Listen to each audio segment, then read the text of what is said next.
All right, everybody take your seats.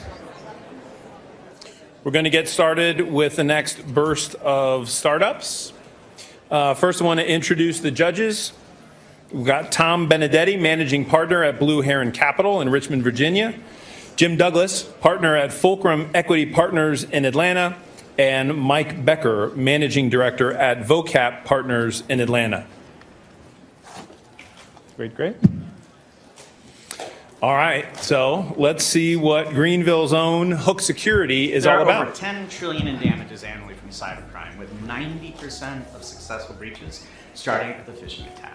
Today's cyber awareness training can quickly reduce your risk by up to 80%, and that sounds great, except that means there's a 20% failure rate. To be super clear, what the industry is doing now to protect companies against the most successful cyber attack technique in history simply doesn't work. And the industry is sitting around congratulating itself. Just this week, KnowBe4 was offered $4 billion to go private.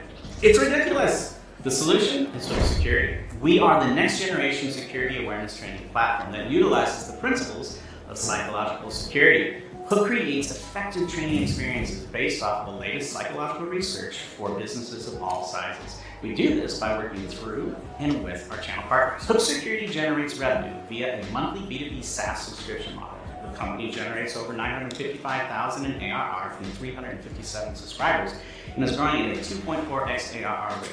We have over 58,000 people on the platform today. We are raising a $6 million Series A round, with $1.5 million already committed to scale into the $10 billion cybersecurity training market. If you got questions, ask the bearded guy on stage.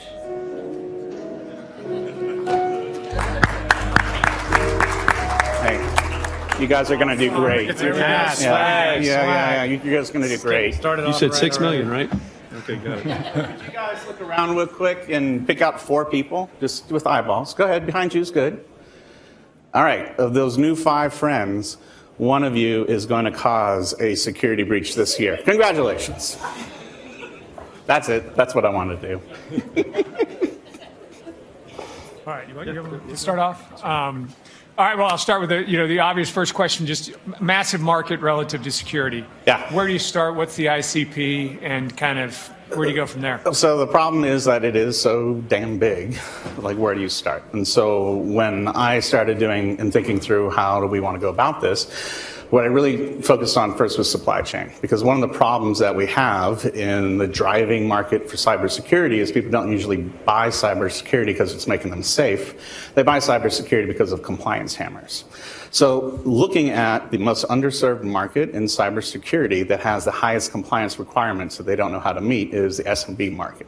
And so when we start to go after the initial market, it's where's the people who are not being sold to at the time, where there's no competition, and they absolutely have to buy, otherwise they can't do business. So that's where we started, SMB markets. Okay. A couple examples, just so we have that, a couple verticals within there.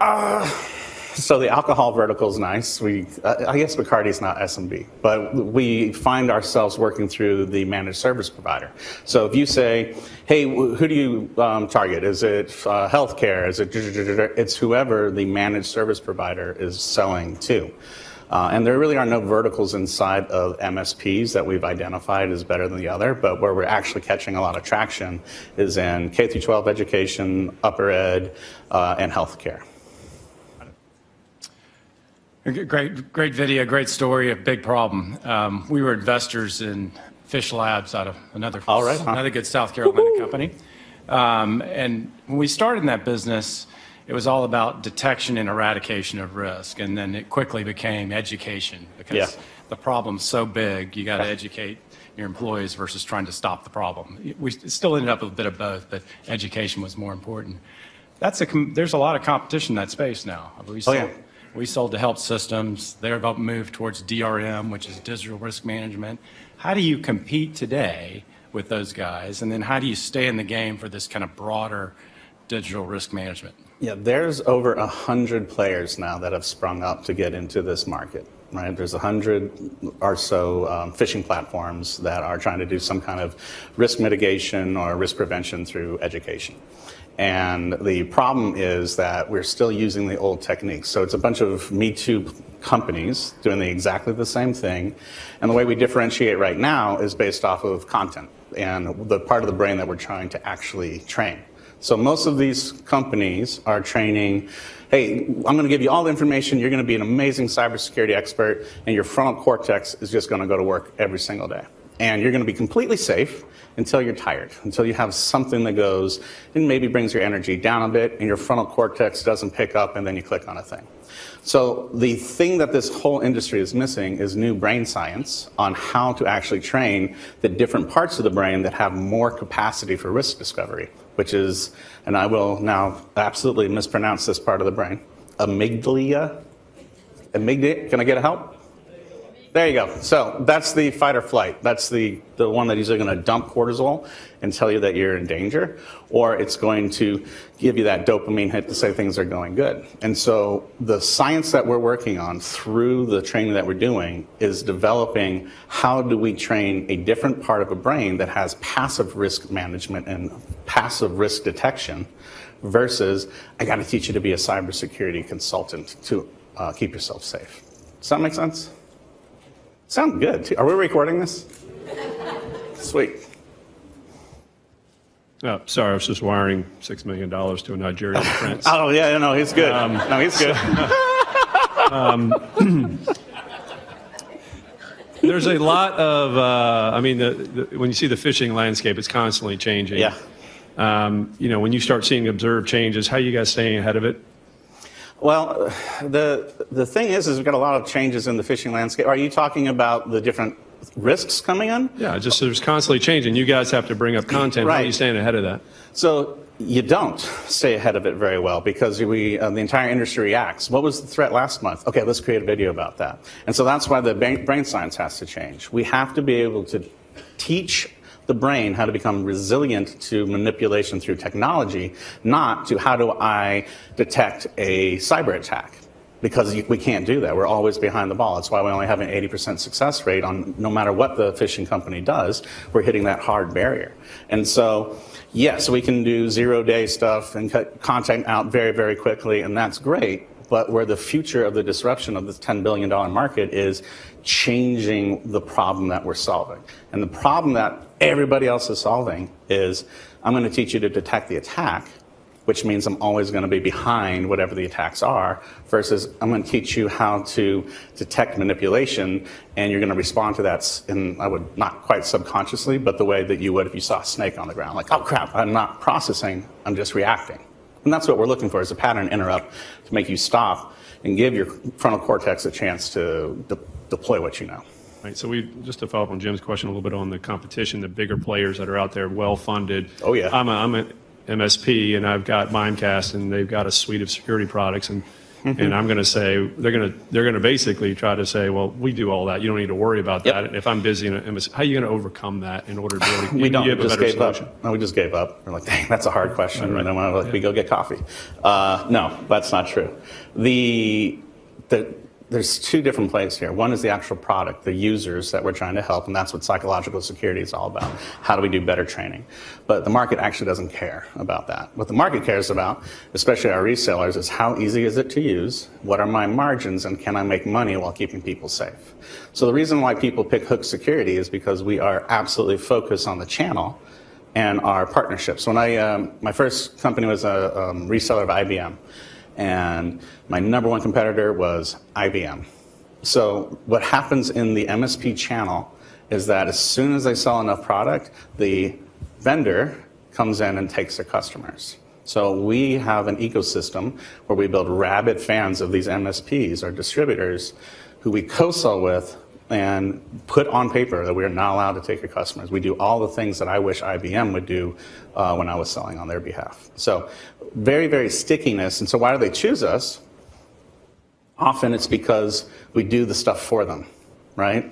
We were talking earlier, if you take something off of a person's plate and say, we're going to run the attacks for you, we're going to do all of it, it's going to be managed. All you have to do is say yes, push a button, and then we take it from there. that's what they want, because the sales guys aren't trying to go and sell phishing training on these MSPs. What they're trying to sell is security solutions, and they don't want to become experts in it. And so we make it so they don't have to be. On that channel side, kind of speak to, channel's awesome. Yeah, baby. Once you get it up and going, it's great. Wow. But you got to have it pull because it's really hard to push.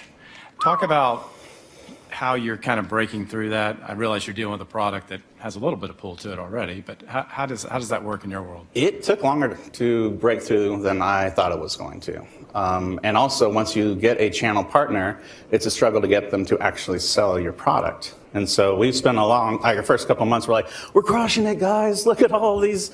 No one's moving product, right? And so we had to learn early stage, how do we incentivize these folks to actually go and sell the product? And what we decided was to actually pre-sell to the channel partner at the time where they sign up as a vendor. So we get a monthly recurring revenue off of our channel partners, even if they never sell anything. Smart. I wish I could say that was But my they've got idea. some skin in the game out of the They gate. have skin in the Yep. game. We do some like $6,000 a year total off of these guys just for signing up. And whether they sell or they don't, we're still cash flowing. Now, we want them to sell, but if you know the channel, like 20% of your channel makes up 80% of your revenue. And we're very happy to monetize the bottom 80%. If you're one of those listening to this, I love you very much. We're here to help. Let me know how we can move your product better. Again, beauty of channel is it can take a lot of the selling cost off you. Some of the challenges, the separation from the customer themselves and, Yes. and the adoption and the onboarding. Talk a little bit about the engagement with the content you've seen. What do you target and how do you drive that up? Oh, that's great. So there's a particular KPI about our content that I love to talk about. I say security is too important to be taken seriously, because if you're scared, then you have fight or flight, and you do not have access to your creativity. You don't have access to see the threat. So the very first thing we do with our content is we use a dash of humor. We try to move you away from fear into curiosity. And so we do very, very short, 60-second Saturday Night Live type skit type commercials that allow someone to get trained at the point of incident, and also using humor instead of sitting for the 3-hour talking ahead. And let me tell you about cybersecurity. We keep things short and bite-sized. So the first thing is the length of the content and the entertainment factor of the content. The thing that we found, and this is the KPI that I love to talk about, is we're the only one that I know of, and I haven't asked all of them, again, there's over 100, that actually have train the trainer results, where our stuff is engaging enough that you go down the hall and say, did you just see this thing? You have to come and watch this thing with me. I don't know how to track that. I don't know how to see what those actual KPIs are, but how many people have ever seen a security awareness training video? Anybody? Oh, you loved it. Did anyone go down the hall and say, you got to check this out, this is awesome? So we're doing something right. Our content guy's up there, he's okay. I think that it's really the executive management that's really driving the quality. Adam, we were talking earlier, and you mentioned you're a serial entrepreneur and that you've really failed a lot. Well, I didn't say it like that. My wife won't let me start certain businesses. That's fair. Yeah. I'm just curious, what are the kind of 2 or 3 lessons that you've learned from those experiences you're bringing here? So I loved the panel earlier today, because I was just like, preach it. Yes, that's absolutely right. There are certain employees at certain stages of the company that are super appropriate. And as the company scales, there are times when maybe they're not supposed to be there. So I was CEO for 6 months, and I realized that's a hard job, and I don't want that. So I immediately became chairman of the board. You can do that when you own a lot of stocks. And put the right CEO in. But even Zach knows that maybe he's good at getting us to Series A, but maybe his real thing is he should be no, we got to have more than 1 minute. We're on a roll. So he knows that, but I have a vision of him not being the CEO because he's amazing at selling to education, right? So everybody in the company knows that what our jobs are is to create this amazing culture, to just absolutely kick ass and attract people that might be better than we are, and celebrate that as we grow the company. So if I'm the evil capitalist and listen to all the beautiful, brilliant things you just said Yes. and copy you, Yes. what's going to be hard about copying what you're doing? So the defensibility comes from 3 different circles in the Venn diagram, right? The first one is the copyrights of the content. Content to me is not super defensible. You can copycat it as soon as you see it. We've seen that already. That's fine.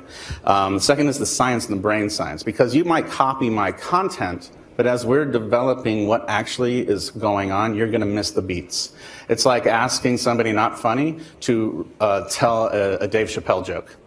It doesn't land because they don't understand the beats. And then this final part of this is an integration play for the actual technology. But we're not going to be competing against these other 100 companies that are doing phishing and smishing. No.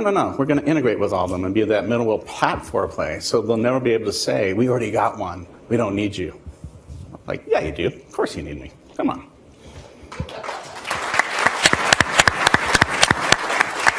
Did I get all the questions right? Okay. Thank you. Thank you. All right, next up, we have Lucid Drone Technologies, and we need judges Ryan Ziegler, general partner at Edison Ventures in New York,